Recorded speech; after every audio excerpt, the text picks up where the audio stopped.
एक उदयपुर में एक जगह पड़ती है, जगह का नाम है आहड़। क्या नाम है? एक तो इस प्रशस्ति से यह पता चलता है कि अल्लट ने आहड़ को अपनी दूसरी राजधानी बना लिया। पहली राजधानी कौन सी? नागदा। दूसरी कौन सी? एक नंबर लगा के लिखो। अल्लट ने आहड़ को दूसरी राजधानी बनाया। दूसरी राजधानी। अच्छा, आपके दिमाग में आएगा कि सर ऐसे क्यों बना लिया? जब नागदा राजधानी है तो फिर सेकंड राजधानी इसको क्यों बना लिया? आप इस बात को यूं समझ लीजिए कि मैं आज आपसे कहूं कि भारत की राजधानी कौन सी है, तो आप मेरे को सर दिल्ली। पर मैं कहूं यार 65% का हिसाब किताब, आर्थिक काम कहां था? बॉम्बे। इसका मतलब आर्थिक राजधानी अपनी एक प्रकार से बॉम्बे, और पॉलिटिकल कैपिटल, राजनीतिक राजधानी वो कहां से है अपनी? हमने घोषित नहीं करके, पर है तो ये। आज भी शेयर मार्केट पूरा कहां से होता है? बॉम्बे। और भी 65% का जो भी हो कहां से होता है? बॉम्बे। दिल्ली में नहीं होता 65% वाला काम, तो वो अपना इकोनॉमिक है, ये अपना कौन सा है? पॉलिटिकल। सेम ऐसे उस समय की जो अपने पॉलिटिकल कैपिटल है वो तो है नागदा, उस समय की जो इकोनॉमिक कैपिटल है वो कौन सी है आपकी? इसका मतलब है आहड़ में 65% है। इसका मतलब आहड़ एक व्यापारिक केंद्र है। आहड़ कैसा है? मैं आगे वापस पूछूंगा तब याद रखना कि आहड़ कैसा है कि व्यापारिक है। तो राजा को लगता है कि यदि यहाँ के व्यापार पे कंट्रोल करना है तो यहाँ पे बंदे बिठाने पड़ेंगे भाई साहब, वरना यहाँ का टैक्स कैसे लेंगे भाई? जहां पे व्यापार ज्यादा है वहां पे टैक्स कम होगा ज्यादा। हर राजा टैक्स ज्यादा लेना चाहेगा कम?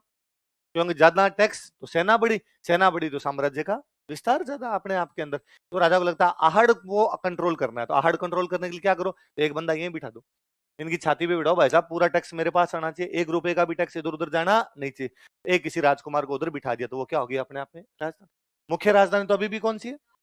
एक सेंटर और डेवलप कर लिया, कौन सा है? नागदा राजधानी तो हमने पढ़ा, बापा राव ने नागदा में कौन सा मंदिर बनवाया? एकलिंग जी। आहड़ को भी राजधानी बना रहे थे, यहाँ भी मंदिर मंदिर बनवाओ, थोड़ा बहुत लगना चाहिए राजधानी है। तो वहां का शिव जी का बना दिया, यहाँ विष्णु जी का बना देते हैं। तो विष्णु जी का मंदिर बनाया, भगवान विष्णु का एक अवतार माना जाता है वराह। कौन सा अवतार है? वराह। वैसे वराह का मतलब होता है सुअर। वराह का मतलब क्या होता है?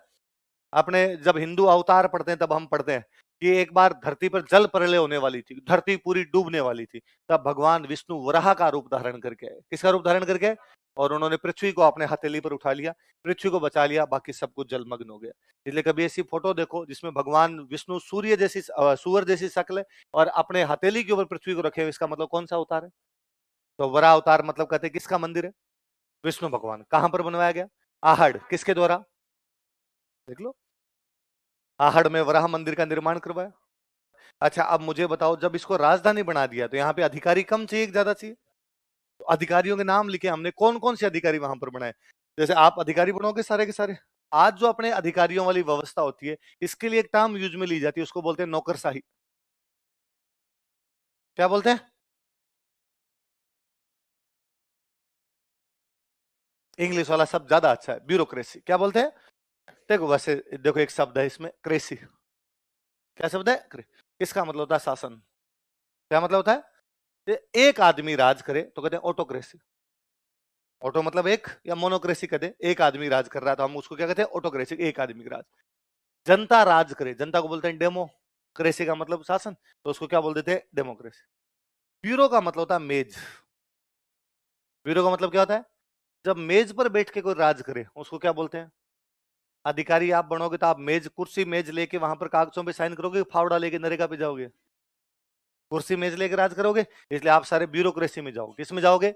इसलिए आप कहलाओगे ब्यूरोक्रेट। क्या कहलाओगे? तो पुराना लैटिन भाषा का शब्द था ब्यूरोक्रेसी, अपन ने उसका हिंदी में बना दिया नौकरशाही। क्या बना दिया भाई? अपने का होते तो सारे सरकार के नौकर है, फोर्थ ग्रेड है वो भी सरकार का नौकर, और आईएएस है वो भी सरकार का। पर हमने कहा सर नौकर नौकर में फर्क होता है सर, फोर्थ ग्रेड वाला नौकर ही है, इधर वाला नौकरों का बादशाह है, नौकरों का शाह है, इसलिए उसको क्या कह दिया जाए? इसलिए आप सारे क्या बनोगे? नौकरशाह। क्या क्या बनोगे सारे के सारे? नौकरशाह बनोगे। इसलिए आपकी व्यवस्था क्या कहलाएगी, या इंग्लिश में क्या बोलेंगे? तो आहड़ में यदि आप जैसे अधिकारी लगाए, इसका मतलब आहड़ में किसकी शुरुआत की गई? है ना? आप प्रशासनिक व्यवस्था बोल सकते हो, एडमिनिस्ट्रेटिव सिस्टम बोल सकते हो, नौकरशाही बोल सकते हो, या ब्यूरोक्रेसी बोल सकते हो। तो 3 नंबर लिख लो। आहड़ में नौकरशाही की शुरुआत की गई, या आहड़ में नौकरशाही की स्थापना की गई। अब ब्यूरोक्रेसी का मतलब क्या? अधिकारी बनाए, तो कौन कौन से अधिकारी बनाए? इसी में बिना नंबर चेंज के इसी के अंदर अपना लिखेंगे। मैं एक लिस्ट बना रहा हूं, आप लिख लीजिए, फिर मैं अधिकारी बता दूंगा कौन कौन से हो। इसी में आप लिखिए, मैं 4-5 नाम लिख रहा हूं। तो कौन कौन से नौकरशाह बनाए बताओ देखे? अमात्य, संधि विग्रहक, अक्षपटलिक, विस्काधीराज, बंदीपति। कौन कौन सी दोबारा बताओ? अमात्य, संधि विग्रहक, अक्षपटलिक, भिष्काधिराज और बंधु। क्या होता है एक एक सुनते हैं, देखो ना काम आएंगे। कल देखो मैंने बताया था हम कौन कौन सी व्यवस्था पढ़ेंगे, राजनीतिक, प्रशासनिक, ये वही है प्रशासनिक व्यवस्था। जब हम पढ़ते हैं उसने वो मंदिर बनवाया, वो कौन सी है? हम आगे पढ़ेंगे इतना टैक्स लिया, इसका मतलब कौन सी है? या कल हम पढ़े जावर में खनन उद्योग की जानकारी, खनन क्या है? आर्थिक है, रेवेन्यू डिपार्टमेंट है। मैं पढ़ रहा हूं कि उसको हराते वहां तक चला गया, तो कैसी व्यवस्था है? राजनीति। तो सारी पढ़ेंगे, तो ये किस प्रकार की व्यवस्था है? प्रशासनिक। तो आप बताओ पहला कौन है? हम। एक होता राजा, राजा के नीचे मंत्री होते, एक मंत्री वित्त मंत्री, एक है गृह मंत्री, एक है सूचना का मंत्री, एक है खेती का मंत्री, एक है व्यापार का मंत्री, एक उद्योगों का मंत्री, अलग अलग मंत्री है। अब इन मंत्रियों को कंट्रोल कौन करेगा? इन मंत्रियों के ऊपर एक मंत्री और होना चाहिए, वो प्रधानमंत्री। मंत्रियों का जो प्रधान है उसको क्या कर दो? प्रधानमंत्री। या मंत्रियों में मुख्य आप कह दो मुख्यमंत्री। जैसे आज आपका प्रधानमंत्री या आज आपका मुख्यमंत्री होता है, वैसे उस टाइम में भी राजा के टाइम में एक प्रधानमंत्री होता है, एक क्या होता? मुख्यमंत्री। कुछ ही कर दो, आप उसको प्रधानमंत्री भी कह सकते हो, क्या बोल सकते हो? मुख्यमंत्री। और ये लोग उसको बोलते हैं अमात्य। क्या बोला करते? तो मंत्रियों को कंट्रोल करने वाला जो मंत्री होता है वो कौन होता? भाई मैं तो आज भी कहता हूं, मैं आपसे पूछूंगी यार अपना गृह मंत्रालय कौन संभालते हैं? आपका दूसरा अमित शाह संभालते है ना। मैं कहूं यार विदेश मंत्रालय कौन संभालते हैं? आपका दोस्त जयशंकर। मैं कहूं वित्त मंत्रालय कौन है? आपको सर निर्मला सीतारमण। तो मैं फिर मोदी जी क्या संभालते हैं? इन सबको, इन्हें सबको संभालते, इसलिए वो क्या है? प्रधानमंत्री। ये का ये मुख्यमंत्री, मुख्यमंत्री बाकी सारी मंत्रियों पे क्या करता है? कंट्रोल। तो वह मंत्री जो बाकी मंत्रियों को कंट्रोल करता है उसको क्या बोलते हैं?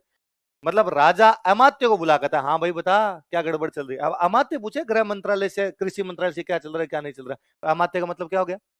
प्रधानमंत्री। क्या हो गया? प्रधानमंत्री। अमात्य के बराबर लिख लो, प्रधानमंत्री, प्राइम मिनिस्टर। मंत्रियों का जो प्रधान हुआ करता उसको क्या बोला करते? अमात्य। क्या बोलते उसको? अमात्य। और कभी यदि पुराना टीवी पे कोई सीरियल वगैरह देखो, चंद्रगुप्त मौर्यन सीरियल आते थे, उनमें कहता अमात्य कौटिल्य को बुलाया जाए, अमात्य चाणक्य को बुलाया जाए। तो चाणक्य कौन था? अमात्य। कौन था? जो बाकी मंत्रियों पे कंट्रोल करता है उसको क्या बोलते हैं? अमात्य। दूसरा क्या लिखा हुआ है? संधि विग्रहक। क्या लिखा हुआ है? दो शब्द है, एक है संधि, एक है विग्रह। कौन कौन से दो है? संधि का मतलब जोड़ना, विग्रह का मतलब तोड़ना। संधि का मतलब जोड़ना, विग्रह का मतलब जो किसी देश के साथ रिश्ते जोड़े, जो किसी देश के साथ रिश्ते तोड़े। युद्ध एवं शांति का मंत्री। किसका मंत्री? जो या तो किसी देश के साथ युद्ध करे या किसी देश के साथ संधि करे, मतलब शांति लाए। तो संधि कर रहे हो मतलब क्या कर रहे हो? शांति। तोड़ रहे हो मतलब क्या कर रहे हो? युद्ध। तो युद्ध और शांति का जो मंत्री होता है उसको क्या बोलते? देखो, युद्ध एवं शांति का मंत्री, मिनिस्टर।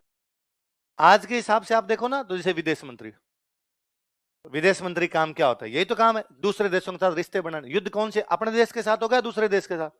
संधि भी दूसरे देश के साथ। तो आज के हिसाब से अपना विदेश मंत्री टाइप का जो बंदा होता है उसको क्या बोला करते? संधि। अगला क्या? क्या है? अक्स।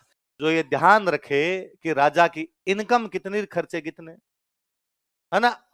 अकाउंटिंग ऑफिसर जो अकाउंट मेंटेन किया करता था उसको क्या बोला करते थे? लिखो, आय व्यय का अधिकारी। और ये खूब बार एग्जाम में पूछा, अक्षपटली क्या कार्य करता था? तो क्या कार्य करता था? अब वो इन शब्दों को कई बार हटा देता, वो कहता हिसाब का लेखा जोखा रखता था। बात तो वही है, अकाउंट ही तो मेंटेन कर रहा है। कोई कहता है खाते बही मेंटेन करने का काम करता था, बात तो वही है ना। आप खाते बही बोलो, आप लेखा जोखा बोलो, आप उसको बोले एक्सपेंडिचर इनकम बोलो, आप उसको आय व्यय कीजिए, सारी बातें एक ही। अगला कौन है? भिष्काधिराज। बोलिए कौन है? वापस बोलो क्या नाम है? वापस सुनिए, देखो एक शब्द होता है भेषज। क्या शब्द होता है? इसका मतलब दवाई। इसका मतलब क्या है? जो राजा के लिए भेषज लाए, भिष्काधिराज।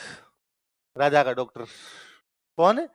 रॉयल डॉक्टर, राजवैद्य। राजा का जो वैद्य हुआ करता उसको क्या बोला करते? भिष्काधिराज। लिख लो, राजवैद्य, भिष्काधिराज। आप इस बार को डॉक्टर साहब के पास दवाई लेने के लिए जाओ, आप जाकर ना है भिष्काधिराज। अरे अरे अरे क्या बोल दिया, क्या बोल दिया, छोड़ो। क्योंकि आप जब उसको भिष्काधिराज कहोगे इसका मतलब आप भी तो राजा हो। भाई राजा का डॉक्टर होता है वो, क्या वो कहते हैं उसको? तो यदि वो भिष्काधिराज है तो आप क्या हो? आदमी खुद को तो हमेशा बड़ा ही समझना चाहिए। कुछ गलत फहमियां अच्छी होती है। आदमी खुद को कभी भी कम मानना, हमेशा मानना कि अपने क्या है, मानने में क्या जाता। धूड़ खावनी दोबा भर भर खावनी, दोहरे माथे बैठ रखा। यदि मिट्टी खानी हो तो टीले पे बैठ के खाई जाए, भर भर के खाई जाए, उसको कम खानी तो जब मानना ही है कि अपने क्या है, तो अपने क्या है, राजा, इसलिए अपना डॉक्टर क्या है।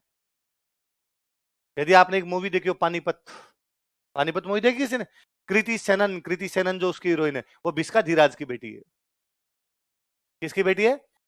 वैद्य, उसके पिताजी वैद्य, वैद्य की बेटी, उसमें नाम भी आता है बिस्का धीराज वगैरह कई जगह।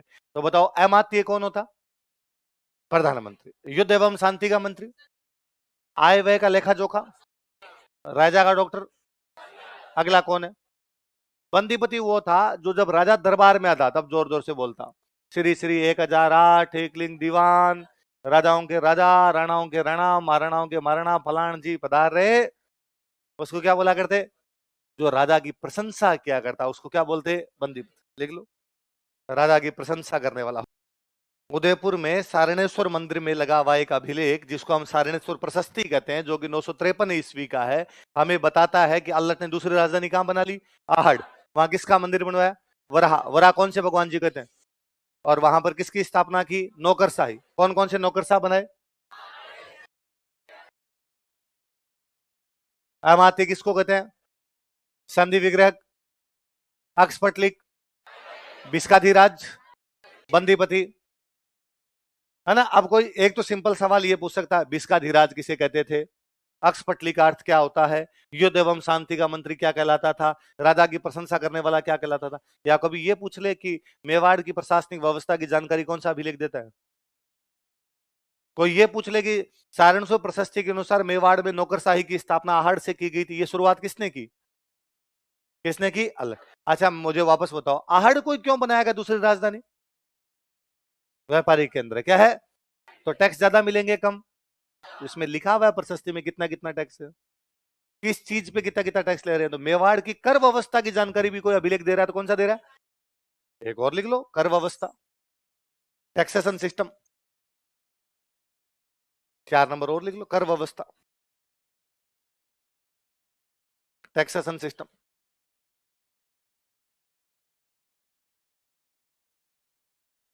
अब ये तो प्री की बातें हो गई अपने ना।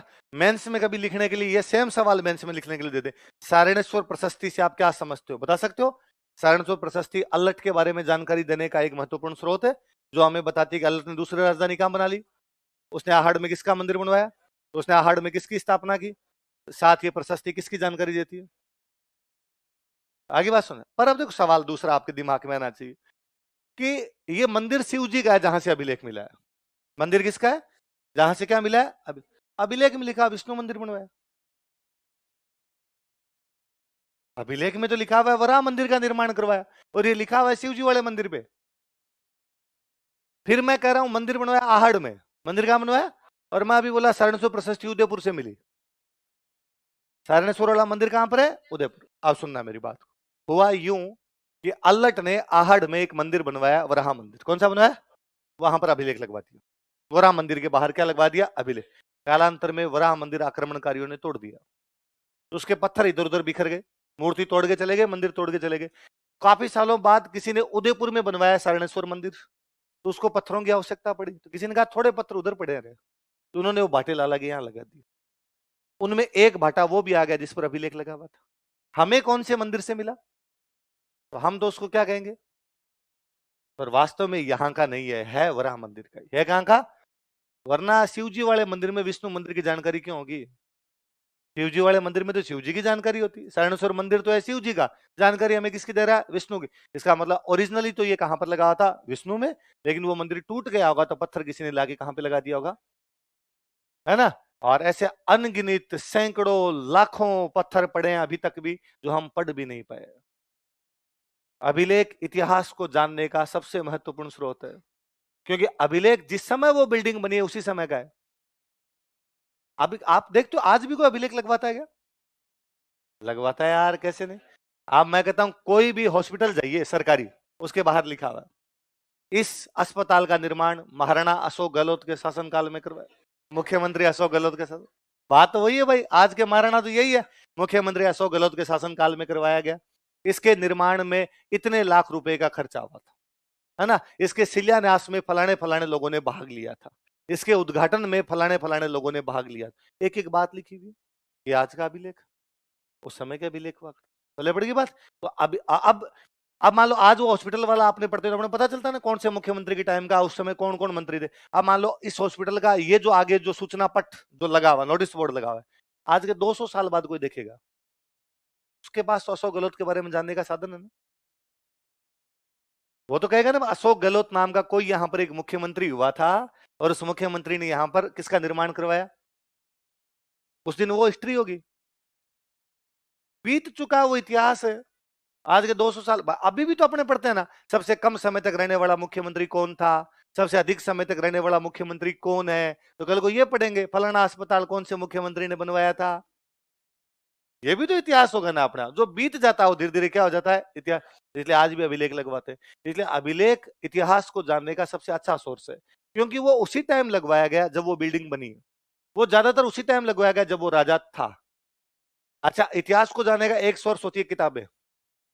क्या होती है? किताब। पर किताबों में एक लोचा है। किताबों में हो सकता है कि आज एक राजा है, उसके 300 साल बाद उस पर किसी ने किताब लिखी। कितने साल बाद? 300 साल बाद कई नमक मिर्च लग जाएंगे, बातें इधर की उधर हो जाती है। इसलिए किताबों में एग्जेजरेशन होता है, किताबों में अतिशयोक्ति होती है, किताबों में बातें कुछ बढ़ा चढ़ा के लिख दी जाती है, अभिलेखों में नहीं है। अभिलेखों में ज्यादातर जो चीजें मिलती है वो वैसी वैसी मिलती है। अपने राजस्थान के सबसे अच्छे इतिहासकार जो हुए उनका नाम है गौरी शंकर हीराचंद ओझा। क्या नाम है? मतलब ओझा जी ने जब अपना इतिहास, अपने जो विडंबना है जी, बदकिस्मती है कि ओझा जी का निधन उस साल हो गया, ओझा जी की डेथ उस साल हो गई जब देश आजाद हुआ। अगस्त में आजाद हुए, अप्रैल में ओझा जी की डेथ हो गई। ओझा जी थोड़े साल और जिंदा रहते, राजस्थान की हिस्ट्री के बारे में और खूब सारी अच्छी बातें लिखे जाते। तो ओझा जी ने जब हिस्ट्री लिखनी शुरू की तो उन्होंने गांव गांव में ऐलान करवाया कि किसी के पास कोई भी पत्थर पड़ा हो जिसपे कुछ भी लिखा हुआ हो मुझे ला के दे, मुझे बुला ले, मैं देखूंगा, मैं देख के बता दूंगा इस पे क्या लिखा हुआ है। खूब सारे लोगों ने उनको बुलाया। वो अजमेर के किसी एक गांव के अंदर गए, वहां पर उनको एक आदमी किसान ने कहा मेरे घर पे एक पत्थर पड़ा है। जाके देखा वहां पे पत्थर, तो उस पत्थर के आधे भाग पे कुछ लिखा हुआ है, आधे भाग पे जो लिखा हुआ वो मिट गया। उनका अरे ये क्या है, आधे पे लिखा आधे पे मिट गया। उसने कहा साहब जिधर से मिट गया ना इधर मैं तंबाकू कूटता हूं, मेरे क्या बताते काम की चीज है। औजा जिन जब पढ़ा तो पता चला वो राजस्थान का सबसे पुराना अभिलेख है। हम आगे पढ़ेंगे, बढ़ लीजिए। यदि वो तंबाकू कूटने वाला आदमी वो ना बताए तो हमें पता भी नहीं चलता कि राजस्थान का पुराना अभिलेख है। और वो तो मिल गया, क्या पता उससे भी पुराना हो जो नहीं मिला है। मैं कह रहा हूं आज भी लाखों की संख्या में अभिलेख है।